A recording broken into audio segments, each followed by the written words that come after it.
What's going, Donians? Casey Kiefer here with the Humanimal podcast, and we've got a brand new episode coming at you here.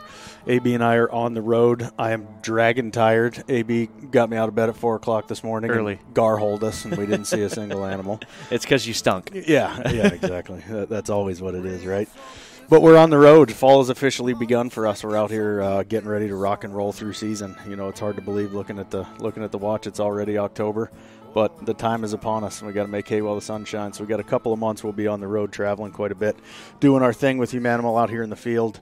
But, you know, we do like to take a little break every now and then, especially this time of year. We get some long afternoons. So decided to sit down and do a little recording on the podcast this week. And we got a pretty exciting podcast in store, AB. Why don't you give everybody a look inside as to what we got going on? Yes, I am very excited. Today we have a couple gentlemen from Garmin on, Brandon and Rehan from Garmin, and we're going to be talking about the new A1i Pro, Xero A1i Pro, correct? Hopefully I didn't get that wrong, from Garmin, the new bow sight. So, guys, can you hear us?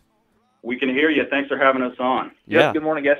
Thanks for coming on. If you guys, if you want to just right off the bat, real quick, just kind of do a little brief intro on yourselves, and we'll get this thing going. Cool. So my name is Rehan Nana. I'm in the media department. So if it has to do with kind of blazing orange or camo, I get the ability to talk about it with media, and always been in the outdoors, always been kind of in the hunting industry, and been hunting, I guess, since I was knee-high to a duck. And I got to say off the bat, I'm a little envious, even though you said you're up at 4 a.m. You're up at 4 a.m. hunting. I just had a new baby, so I'm up at 4 a.m., trying to stop crying. Yeah, you guys are up for totally different reasons, man. Yeah, both of you. New kids, Congratulations. Thanks. Yeah, I guess doubling on that, Rehan and I had kids within about 2 days of each other. He was supposed to be about 2 weeks behind me, but he beat me across the finish line. My wife did. Yeah. Wow. But yeah, I guess Brandon Brinkman, I'm the marketing manager here at Garmin, heading up all of our stuff around hunting, dog, as well as handheld and some in-reach stuff. I've been around Garmin for about 8 years. I'm an industrial engineer by background, and that's really kind of how I got my foot in the door at Garmin out in the warehouse. I got lucky to hear, 5 or 6 years ago that we're going to do this bow sight, and I literally started making career moves so that I could help test it and develop it, and then I've really helped, I guess, segue that into the position I have now, really just trying to work on products I'm excited about and then get out and shoot my bow and hunt as much as I can. So, that's awesung. Which is a little left right now. Because you guys might want to just scratch that calendar off this year, boys. You guys are toast. You hung your release up for diapers and Aquaphor. Yeah.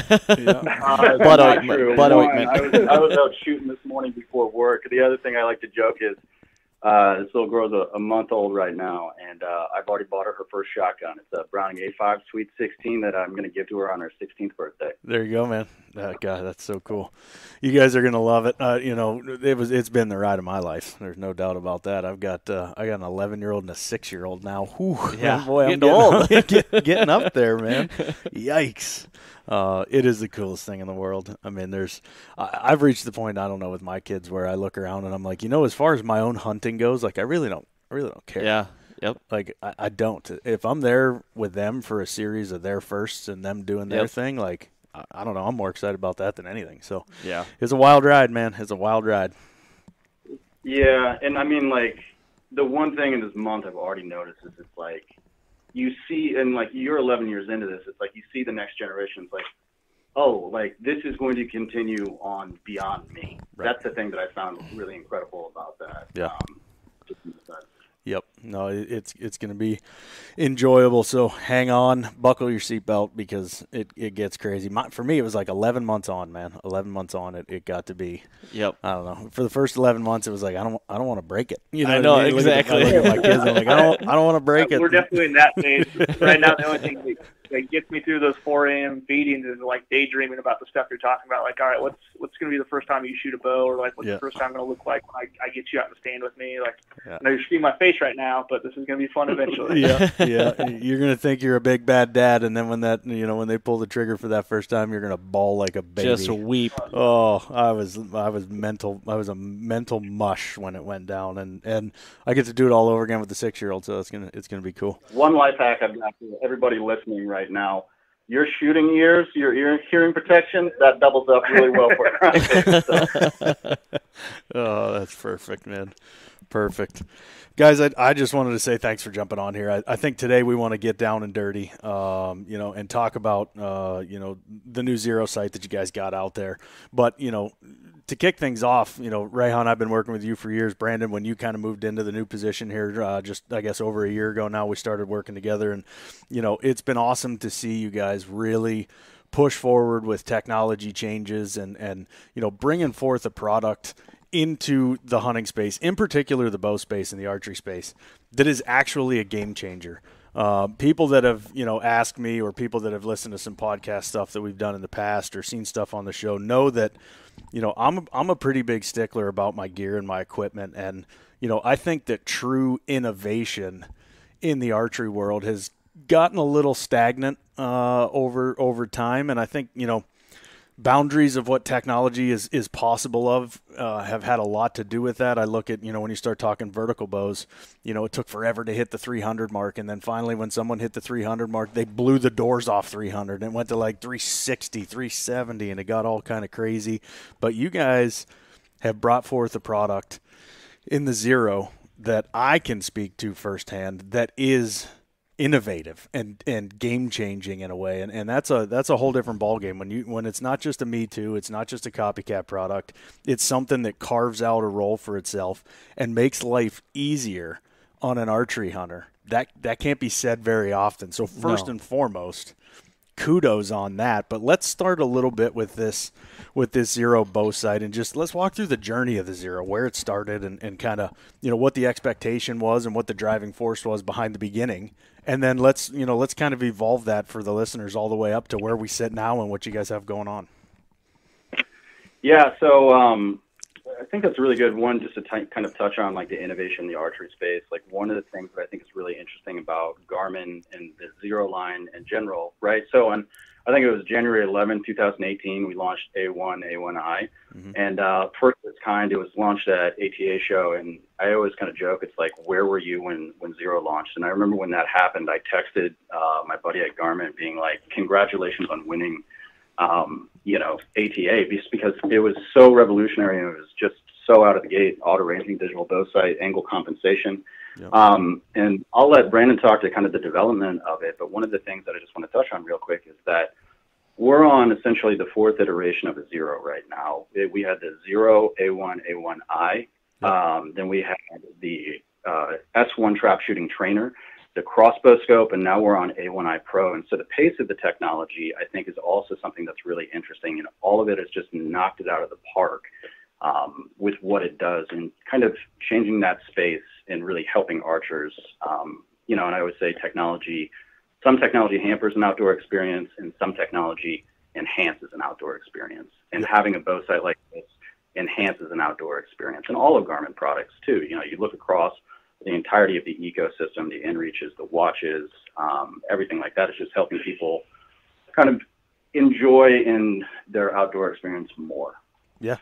Well, hold on, Brett. Before we jump into Dev, I think I just want to speak to something real quick because, for me, going to a digital bow sight, right, was a big decision, especially with what I do. When I'm looking at 30, 40, 50, 60 days in the backcountry, with no escape except for a couple 100 miles on the other end where I got to meet a pilot on a gravel bar, that's putting a lot of trust and faith in a piece of equipment that, essentially my life depends on. And when I look back at kind of how I got the confidence to move forward with that, a lot of it had to do with the inReach device and the fact that I've been carrying inReaches out there with me for years and years and years, where literally my life depends on the inReach, right? Because if shit hits the fan and I need to get out of there in a hurry, that is my only option and my only way to do it. So knowing the quality of the product and knowing what you guys put into the inReach, I think helped me make that leap to, okay, I can trust this thing, I can trust this thing from an electronics perspective, from a technology perspective. And of course I slapped it on my bow and I proved myself right, really, because it's been flawless ever since. So, yes. I don't know what else I can say about it, but, I think there was that initial hurdle in my mind, at least, to get over that kind of ooh, Right. do I really want to do this whole Yep. technology on a bow sight thing? And now it's not even a question in my mind. So, so I just wanted to touch on that. But yeah, Brandon, let's talk about the dev a little bit. Yeah, absolutely. So, as I alluded to, I've been around a few years. So, I literally moved from an operations role where I was kind of looking at boxes every day and trying to get stuff out the door as fast as we could to what was called a product quality or segment quality lead for all of our outdoor products. So that put me in a spot to help really test the first bow sights that came out, and then also kind of try to find all the issues, get in front of stuff, make it better.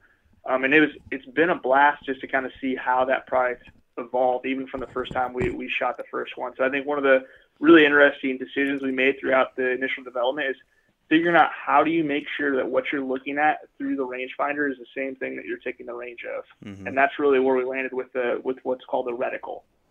So you guys are super familiar with it, but just kind of giving it people, the listeners, an overview. It's essentially a little projection with a circle that you line at the dot, and it gives you 3 points on a line, and it ensures that what you're looking at through your peep sight is the same thing. Right. And one accidental thing that came out of that is it turns into a shooting aid, right? And so now all of a sudden you're ensured that you have proper alignment, but also if you go out to practice next week and all of a sudden you're torquing your bow a little bit, that reticle is not going to be aligned. You're going to get some visual feedback, and it's going to make you a better archer. Yep. So that's really one footprint that I saw unfold in development that we've continued to build on over time in terms of how do we leverage this technology and our ability to put information right in front of the user to help make them a better archer. So we'll talk a little bit about that on some of the other features that we put into the A1i Pro. But that was really one, I think, key decision we made through product development. Made our product better, it's making archers better, and it really helps differentiate us from some of the other e-sites that are out there. It's the way we execute that piece. So, yeah, and to kind of circle back on something, but to dovetail into what Brandon just said, like this launched in 2018, but there's some years of development, tens of thousands of man hours going into it, and that's one of the things that Garmin's such a large company. We have so much tech and so many engineers that we can, we have the resources to be able to do that, and that's something unique about Garmin. And one of the things that you kind of touched on, I think that when something like this launches, everybody's always going to have that question, like, I depend on this. With all of our hunting gear, you pare it down to what works. Mm-hmm. You pare it down to what you trust and what works. And, off the bat, when something like this came out, there was that question. But now that it's been in the wild for 3 years and people have been using it and then loving it, people understand, like, no, this thing, they got it right. Yep. And, in A1i, I can, I don't have to have that question of, is this going to be an issue for me? I think the other thing you got to step back and look, and this is kind of looking back in my day in the quality role, is we've been building electronics that get beat to the ground in the field for years, just like the inReach, just Yep. like the watches, just like the Phoenix line, right? Yep. So to build those processes or to build those products, you end up developing really robust product development processes to support that, to get those products to market quickly. So you take those same principles and you start to apply them to this bow sight that now goes in the field and can, take the wear and the tear and be reliable at the end of the day, right? So it's, a year plus battery life on it and the water rating that comes with it. I've been shooting it since a little bit before launch, probably 2017, and I've never had an issue with it in the field. Yep. 25,000 people. The other thing people ask about, what battery operate, like, is the battery going to 25,000 ranges. Yeah. So to give you a picture of it, it's like that's a lot. AB spends a lot of time on the range because he's a horrible shot, so he burns through batteries left and right. No, I actually don't. Now, let me tell you something about my battery life. I'm just kidding. My battery life, so I started hunting with this the summer of 2019. So this will be my third fall with it. I have yet to put another set of batteries in it since I turned it on for the first time. It's awesome. Make sure you pack some, though, because they will fail eventually. Oh yeah, oh yeah, they will fail eventually. They're still holding strong. Don't jinx it. I'm on a hunt right now. So will he. Yes. To be honest, I'd rather you change them out at the beginning of the season and kill that big deer than just see how far you can push it. Well, we tested it. We know it took a long time. Well, I will tell you, your heart will be broken. I'm trying to go on some luck because this is the same site and same set of batteries I shot the Hambino with. So I'm hoping it brings me more luck with this year. Yeah, it's like the pair of socks you can't change. Yeah, it's like my hockey underwear. Yeah. I wore them for like 6 years. Haven't taken them off and haven't washed them. Yeah. Superstition. So one thing to touch on that one that I think that I would just like telling people is, it's like, obviously we say, change them out every year. But for people who do have concerns about it, it's like, the thing with it is it's the ranging that takes the most battery power. So if it's on and just a static thing, it's really not using a lot. So that's also why you've got fixed pins in there, so you can switch that over. Yep. But then just so people know, it's like if you're at the truck and you turn it on, it's going to be fine through the hunt. You know what I'm saying? Yep. So, Yep. Yeah, to build on Rayon's comment there, right? Is we do have some like fail-safe stuff built in there from a logic perspective, right? Because we understand, like you said, that the ranging piece consumes the most energy. So if for whatever reason that battery gets in such a bad state that you can no longer range, you can still do a quick press on your buttons and pop up all of your fixed pins, and you're good to go. The fixed pins are something I think are worth touching on, because that's one of the questions that I get almost every time I talk to somebody about the bow sight is, do I have to use the reticle or the dot that it gives me, like the pin that comes up, or am I able to set fixed pins? And you actually 100% set fixed pins on this thing, and you can use it with fixed pins if you choose to use it, no matter what, right? Yep. So that flexibility, because I know, some people just like the fixed pin. That's what they're used to, or that's what they want to see. So you can absolutely set it up that way. That it's not just a fail-safe. You can hunt with it that way if you want as well, right? So. And that's kind of a built-in thing too, right? Because at the end of the day, you don't know where that deer's going to be coming through, or that elk or whatever. It may be a little thick, and all of a sudden I'm not going to be able to get a rock-solid range on him. Jump over to fixed pins. I know he's at within 20 yards. Send it. Yep. So. Yep. Exactly. Go back to the old days of gap shooting and send one. I will say, as much as I love you guys for coming out with this thing, I'm ashamed to say that you came out with it like a year too late, because I really could have used it the fall before you guys launched it. I was still using my old school mover sight, and I had a deer, what was he, 62 or People don't take vacations this far, okay? Let's just put it that way. It was like 62 yards, which is the furthest I've ever stretched it on a whitetail. And I ranged him, and then I did the old, all right, I got to get down and move my sight. And I, look down, move my sight, tuck the rangefinder, come up, the deer's standing out there. I draw back, I send it, and he had taken about 3 or 4 steps between the time I ranged him and when I actually looked at him, and I just shaved his belly. So that year at ATA, going back to the where were you when the Xero was born, I know exactly where I was, because I was looking at it, and I think I even said to AB, I'm like, you're not going to believe this. So, yeah, it was a little too late for me, but I put it to good use since, I can promise that. Yeah, and you kind of touched on something that is like, when you start breaking down, like, what is Xero, and there's so much to it, and I always kind of say, like, one of the things that I run into, people are like, oh, man, that may be too advanced of a site for me. But the reality of the situation is the core tenet of it is precision aiming, right? Mm-hmm. So it's like it's trying to avoid those situations that you had. And so if that's the only thing you want to use it for, that's what you're going to get, and you're going to get the best version of that. But then as you kind of either progress or you want to kind of grow further into that site, you have that ability to do that, which I think is something interesting that sometimes people overlook with it. On that side. Yeah. Let's do a little breakdown on the A1, A1i for folks. And I know we've done this in various videos all across our social media and through YouTube and on the website as well. But let's do a little breakdown, the differences between the A1 and the A1i, because there are definitely some differences when you start talking, arrow profiles, colored pins, etc. So you guys want to walk everybody through that a little bit? Yeah, absolutely. I can kind of hit on those keynotes quick. So with the introduction of the A1i Pro, it's really put us in a spot to offer that, good, better, best model. So we've got a couple options for people to get their foot in the door, try it out, and figure out what works best for them. So really kind of focusing on that transition between the A1 and the A1i. On the A1, you've got one pin color that you can shoot. So the kind of the big downfall there, kind of the struggle you might see is if you are wanting to use a lot of fixed pins, you're not going to be able to change those colors back and forth from red green to red green. You're going to be stuck with just the single pin color, which is fine. It's not a feature that I think most people use a ton, but it's just a nice to have thing in there. Mm-hmm. Where you start to see the gap open up between value add for me is when you get into multiple arrow profiles. Yep. So on the A1i, you can only shoot one arrow profile. On the on the A1, there's a single arrow profile. On the A1i, there's multiple arrow profiles. So if you're just run different weighted arrows, if maybe your broadheads fly a little bit different than your field points, whatever that situation is, you can go through and preload all those variables in there and be able to toggle back and forth between the two pretty quickly. The other big one in there is the application, which you did a really good highlight for us on social here a while back, is the laser locate. Yep. So on the A1i, you can literally take a range and then use that to project a waypoint onto a Garmin wearable. So it could be a watch, a handheld, or whatever. So really two big applications there is, Midwest whitetail people, you got to figure out where's your arrow to start tracking, right? So you can send a waypoint to get yourself to the arrow, because obviously it usually looks a little bit different by the time you climb down and start to find the thing.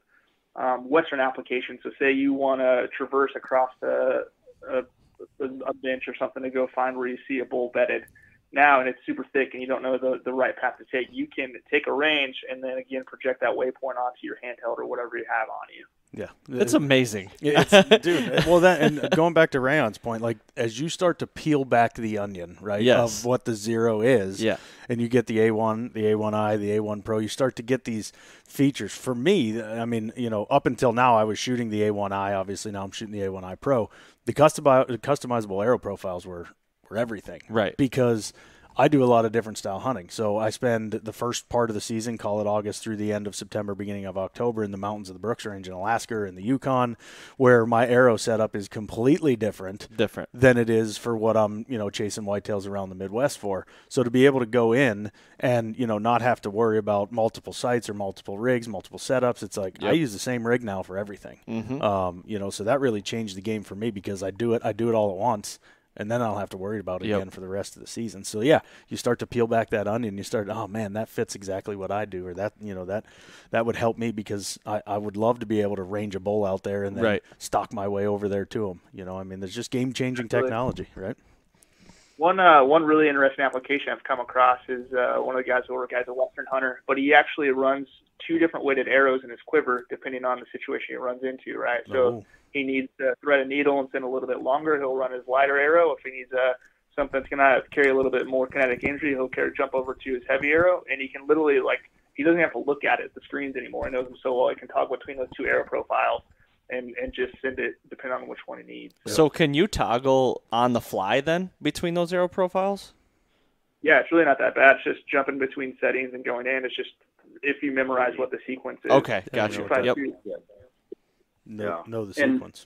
To circle back on something, I mean, like the laser locate feature, when that came out, like that just blew my hair back. I thought that was just incredible. But then I think that it also kind of we talked about like the quote unquote ecosystem, but to be able to leverage that different stuff, you know what I'm saying, so that it goes back to that efficiency, that effectiveness, like starting to track. But then I also think about it, it's like, all right, you send it, deer runs 200 yards down a timberline, you can range right there. You know what I mean? And it stores up to 10 locations, I think, so you can send over multiple ones to see where they're all at. So again, just using that technology that Garmin has to be able to provide more for the end user there. Yeah. Give us an idea, effective ranges, guys. Let's talk about effective ranges, because that can all come down to dull surfaces, reflective surfaces. So give everybody an idea on the effective ranges. Dead on. So reflective surfaces, it's up to 300, and then non-reflective surfaces is 100 yards. If you got a bow in your hands and you need to range further than 300 yards, there's something wrong. Yeah. I mean, I know you practice at 325. That whole range capability circles back to this exact application of laser locate, figuring out more of a navigation piece than a execution piece. Yep. So. Yeah. And I always kind of joke, if it used to be more than 300 yards, God help you if Garmin can't. Yeah, that's awesome. Awesome. So, looking with the introduction, the A1i Pro, let's talk a little bit about, some of the key features. One that I'm going to just say thank you is micro adjustment. For me, micro adjustment is huge. And it's not that not micro adjustment doesn't work. It's just not micro adjustment, right? So for me, that's a big add. No, absolutely. We appreciate that, man. So really that feeds into one of our bigger initiatives when we set out to make this thing, right? Is we knew that, just kind of lessons learned, that the setup process is a little bit tricky with the initial 2, particularly getting that reticle aligned, because it is just so marginal to get all that stuff, perfectly set up and ready to roll. So we wanted to make this thing as easy and quick and intuitive to set up as we can. So Number one on that list was the addition of those micro adjusts. So now once you get close, you can make those super finite adjustments to get that thing dialed in just perfect. Number two on that list of making things easier to set up is on the A1 and the A1i. You kind of got to go through and teach the site all the different ranges out to however far you want to shoot. So you usually go through and set a 10, 20, 30, 40, 50, however far out you want to get. And then that typically caps out for most guys, 75, 80 yards maybe. Yep. With the A1i Pro, we've really started to pull some technology forward from the crossbow scope that we created, and you're able to create an auto pin stack. So to do that, you go in and you tell it your draw length, your arrow speed are really the two key things, and your arrow diameter, and we're literally going to, once you get your 20-yard pin set, create that auto stack, just kind of like a sight tape would be. And we go through and we have you validate it at 40, so you know you're dead on, but it takes most people 10 to 15 minutes to get everything set up. And when you get through that setup process, now you've got both of your single pin that you can range and shoot, but we're also going to give you all of your fixed pins from 10, 20, whatever it is out to your max range. So all that is auto set up for you. Blew my mind. Yes. How cool is that? It's unreal. One of the things that I want to jump in, and he mentioned on the micro adjust rails, like it's a 0.35 MOA, right? So it's a third of an inch difference when you're making those changes at 100 yards. And the reason I bring that up is because, and it kind of goes back to what Brandon touched on, and maybe it was you, Casey, but it was like the idea of the form check with it, right? So it's like when you're setting that up and you know that it's difficult to outshoot that, right? If you're making adjustments at, a third of an inch at 100 yards. And one of the things that I really love about it, having the confidence of that site, knowing, hey, that site is dead on accurate. I really need to start paying more attention to my form. Yep. And so with all of that, it helps you just become a better shooter from that perspective. Yeah. Yeah, I've said that about the some of the equipment that I use on the bow itself, not in particular the sight until this A1i Pro came out, but confidence in your equipment gives you the ability to turn your eye onto yourself and be like, well, I'm a sloppy mess, and I got to get stuff figured out. Because listen, I mean, honestly, guys, it happens. I mean, as much as we shoot and as much as, we're archers, we talked about this at the front end of this episode. I got kids. I got an 11-year-old and a 6-year-old. I don't get nearly as much time on the range as I used to. I'm either coaching hockey or football or running around or doing something, So, there's times where I pick my bow up and I'm like, boy, like I know it's not the bow. I know it's not the sight. I know it's not the bow itself because I have confidence that the equipment is going to do what it does. Mm-hmm. You get that certain, that degree of certainty in your stuff, and then you can really start to hone in on how sloppy and ugly you are. Yeah, and honestly, that reticle and that in the dot and everything in there with it for me, it acts as another peep sight. I shoot a peep and a kisser on my bow. Not a lot of people do, but it gives me 3 points of interest that I know I'm doing everything I need to on top of the level that's on the site as well. Yep. And then, I have a reference mark on my nose where my string hits my nose. So I've got if everything feels good, I'm there, and it just gives another little point of confidence of like you're dialed, you're still good. So let's get back to the auto pin stack. Yeah. I'm going to say it again. Blew my mind. Yes. I mean, the first time I had experience with this, Brandon, you buzzed down to our place in Kansas there, not too far from where you guys are at there, sitting at Garmin HQ, and we got to do some stuff with the crossbow, and I was like, what? Not gonna lie, Brandon, I thought you were full of crap before we did it, and then you did it in like 13 minutes. I'm like, holy shit! Like you looked at me and you're wow. like, I have so much card space left. Like that was so fast. Wait, we got to go through that again to make this video longer. That was so fast. No, it's awesome, guys. It really is. I mean, set up, and you guys jump in, but literally calibrate the 20-yard, drop in your bow speed, drop in, your arrow weight, and stuff your like draw that. length and arrow diameter, and let her do the work. But the key that you guys put in there, going back to those fail safes, is the verification, right? Being able to verify it at 40 to make sure everything's still dialed. Yeah. So you validate past 40, and you can validate further than that. And the reason why is that thing's so accurate. But I kind of tell people, like, when you look at kind of ballistic coefficients at distance, like between arrows, between bullets, everything, they start diverging. So I kind of say it's like a difference between a 270 and a 7mm, right? Like at a shorter distance, they're going to be their ballistic coefficient is going to be more together. But as they start to diverge, it changes, and so the ability to validate as far as you want just gives more information for that site too. Yeah. So one really interesting application I was just talking to our product developers on this morning is, right, what happens if you go through and you site in at sea level, and then you go out west and get in the mountains and start shooting, and all of a sudden your site tape's not on. Mm-hmm. So typically, like a standard slider site, you're kind of stuck with what you got. Here you can go through and you can actually revalidate that 40-plus yard shot, and your pins are going to adjust to whatever that small variation you might be seeing. It's a theory at this point. We've just chatted on it a little bit internally, but it's just kind of cool to see how quickly you can make small adjustments to fine-tune your accuracy on the fly. Yep. Well, I think that's a major part of just this whole step in the process, and adding this kind of automatic pin stack tech into the bow sight is, and we might have touched on it a little earlier. A lot of people look at something like this and they're like, whoa, man, way too advanced. Like, I don't know if I can do that, or I don't know if intimidating. I mean, let's be honest. A guy like my dad, Chucko, right? Chucko is like he's like my test subject for everything, right? If Chucko can get it, then chances are anybody and everybody can get it. Like, put an iPhone in his hands and watch him hunt and peck. It's that kind of deal. So, but I'm not going to lie, Chucko's got the A1i and he's rocking it, and, he's dropping deer. He kills more deer in a year than I do.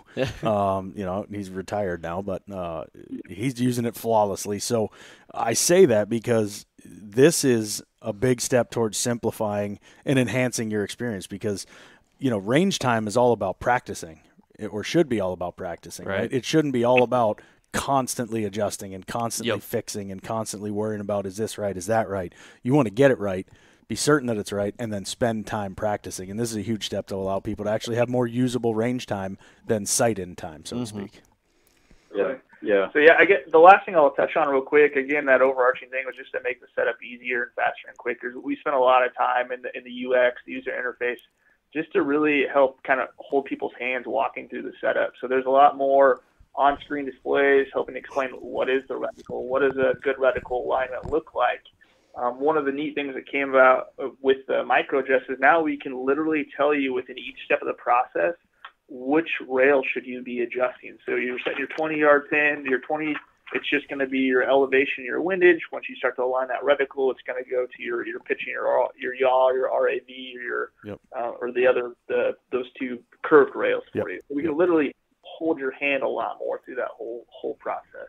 There was an article I was reading on it, somebody wrote, and they're like, you don't need an instruction manual with this. I mean, it's all right there for you. And I remember the first time that I set that up, like coming from A1 to A1i Pro, it was like, it's night and difference. I mean, like, just because of the advancement with it, it is so simple, so easy, so user-friendly to go through that process. Yeah. It's really the whole, go ahead. No, I just said I agree 100%. First time I used it, it was so easy, incredibly easy. But really the only thing I wanted to touch on, I guess, segueing from that micro adjust, and this kind of mirrors, again, like just kind of how our development processes happen, right? You've literally got a handful of passionate archers out shooting this thing every day and giving the developers some feedback. Is kind of what we'll see happen is partway through development, we come up with kind of cool little things or different ways to use it. And one of them that came out of this product is what we call XD mode, so extra distance mode. Mm-hmm. So with the current site, like I mentioned before, most guys kind of top out at 70, 80 yards at max, but it's fun to shoot long distance, particularly when you're practicing or you're just trying to get a little bit more accurate, out there. Particularly out west, people like to shoot 80, 100 plus. So within XD mode, what that allows you to do is you set what we call base mode, right? So you're going to use that just like your normal stuff, and that's going to give you your 0 to 70, 80 yards.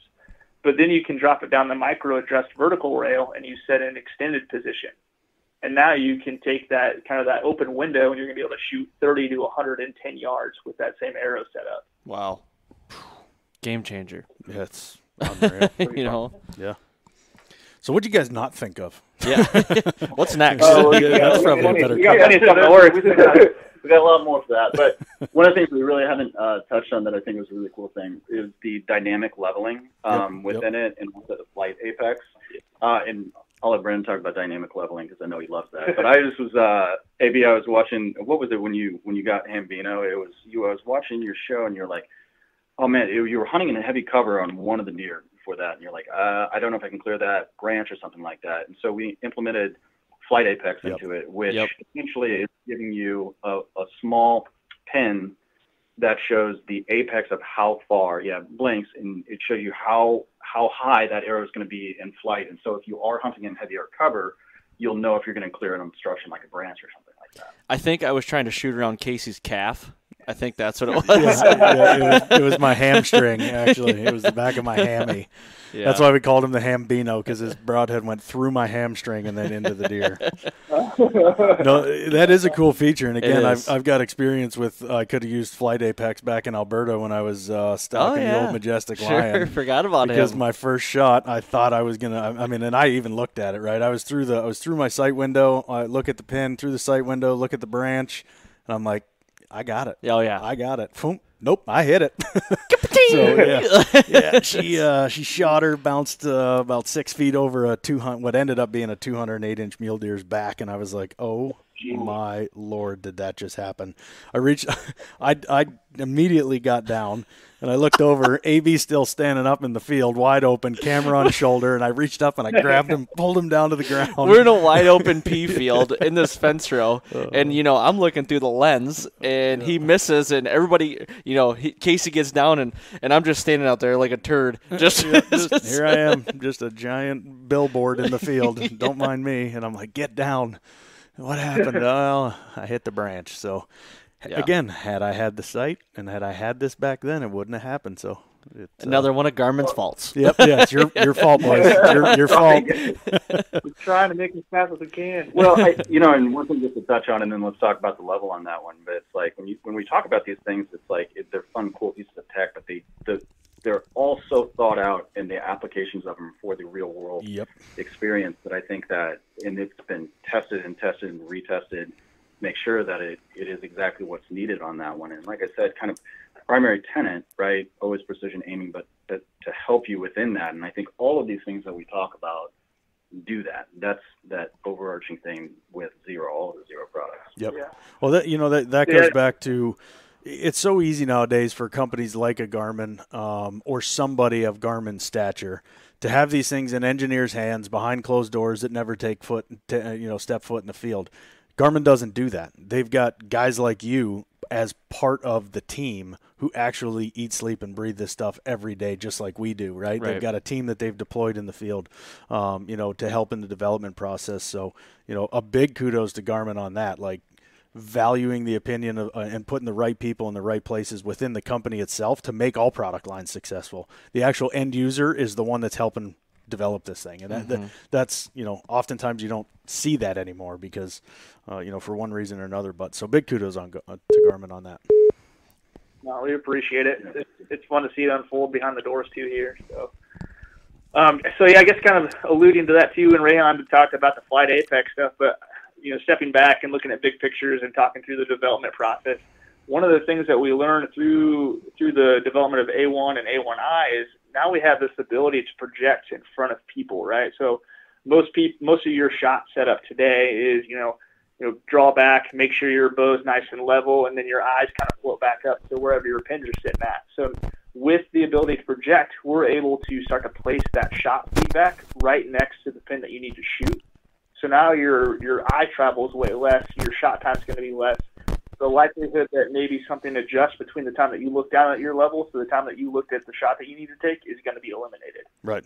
Yeah, because you can put it put it right in front of them, right? Here it is. You never have to shift your focus. A lot of that originated with the understanding of that the reticle, right, as a shooting aid. So what other cool tools can we put in front of people to help make them better shots within the moment?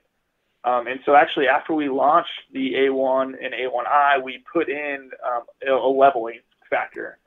That level does sit kind of at the bottom part of the housing, so it is technically in your line of sight, but it's not maybe as close as it could be. Right. So one thing we did with the A1i Pro is we developed what we call dynamic level. So now you're going to get that leveling feedback right next to, on top of, and below your shooting pin, and it's going to be in the form of blinking light. So if you're canting to the right, the top's going to blink at you. If you're canting to the left, the bottom's going to blink at you. But on top of that, we made it dynamic. So if you're kind of making a pop shot 10, 15 yards, you're not going to be as worried about getting that bow dead level, right? You've got a little bit bigger margin of error to be able to make that shot. But if you start to extend it out to 40, 50 yards, all of a sudden making sure your bow is straight up and down becomes a lot more important. So we increase the sensitivity on that level, so you're going to get more feedback. Gotcha. Now, is that something also if somebody's out there that doesn't really want to look at all of it on the display that you can turn on and off and use as you will? Absolutely. It's all toggleable. You can turn it on, turn it off.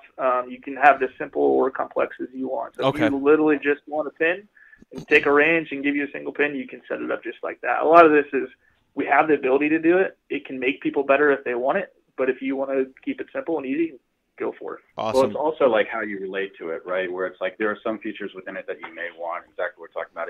And that's the other thing that's really nice. It's customizable to you and your style, how you like to hunt. So all of those features, toggle on, toggle off, but just giving you that option if you want or need it.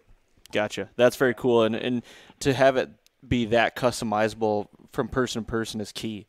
I mean, you're really catering to everybody out there. So I think, yeah, absolutely. Go ahead. I was just going to say, absolutely. It's like no two shooters are the same, right? Right. So having the ability to kind of adapt into it and make it yours, and that's true with so many of Garmin's products. I would say all of them, where it's like you make it yours and it becomes essential to what you do. Yep. So I think we talked about how easy it is to set up, right? I mean, that is a game changer. We talked about how easy it is to sight in and get rocking and rolling, all the features that live within it, peel back all these different layers of the onion. And now we get to one, maybe it is not, technologically crazy savvy, but boy, does it make life easy. Dovetail. Dovetail is key. Can we talk, key. especially for guys like us that travel literally Yes. nonstop with one our of my equipment. favorite. Yeah, I mean, features. yes, Yeah, a absolutely. dovetail. So there's kind of two components to that, right? So if you think back to the original one, right now that battery door is hardwired into your trigger. So if you want to pull the A1 or the A1i off your bow, you go through and you pull up 4 set screws, but you got to leave your trigger kind of taped there. So from a development perspective, with 2 moving parts, so there's now the dovetail that you mentioned where you literally just move 1 set screw and you can slide your side off, but there's also the trigger is got a little like spin release on it. Yep. So you just plug that thing in, you can unplug it, and you can get in and out of your case really quick and easy. Oh, it for us traveling, it makes life so easy. Yes. It's awesome. So awesome. Okay. What did we miss, boys? I think we covered everything. I know for Aaron and I, today was just really like, we wanted to hit this thing on the head so we can start sharing it with the world and telling people all about the A1i Pro. Did we miss anything from the technology side that, I know you guys got a million things up your sleeve on any given day over there, but as far as stuff we can talk about, did we miss anything? No, I'm good. No, that is it. Wow. Okay. I'm going to tell you this right. First and foremost, I want to just thank you guys very much for all the successes you've led to for me having in the fall the last couple of years. This site is one of those things that I've said it before. Brandon, I've told you personally, this thing is the best piece of archery gear I've ever had, ever. And back to kind of what Casey was saying, it makes shooting your bow fun again in a way. Not that it didn't. It's just kind of one of those things that's like it's there, but now it's like you go out and you have more confidence and you get to kind of like work on your craft a little bit more. And honestly, it just takes the guesswork out of everything. And I really appreciate everything you guys have done and how you developed it. Thanks, guys. Appreciate it, too. It's been great to work with you here the past year and just get to know you guys and see you guys use it out in the field and just kind of see you build your trust in it. And from my perspective, right, I've been working on this thing since, 2017 maybe. So it's cool to see something I'm really passionate and excited about start to hit the field and people that love the same stuff I love to do also get behind it. So I appreciate it. Well, we're going to keep putting it to good use. I know AB's sitting here staring at me because we got to go hang a set right now. He got a new spot here. I'll trade you. I got to go. I think I have a baby appointment in like 30 minutes. Baby appointment and I've been there. That's what we got. Well, you guys enjoy the baby appointments, because someday you'll be hanging a double set for you and the baby. Right? Yeah. That's what you got to look forward to. So, guys, thanks so much for having us on, and good luck this season. All right. Yeah. Thank you. We appreciate it, boys. You take care. We'll talk soon. Yeah. See y'all. See ya. Song is alright. Mama say it's some new day song.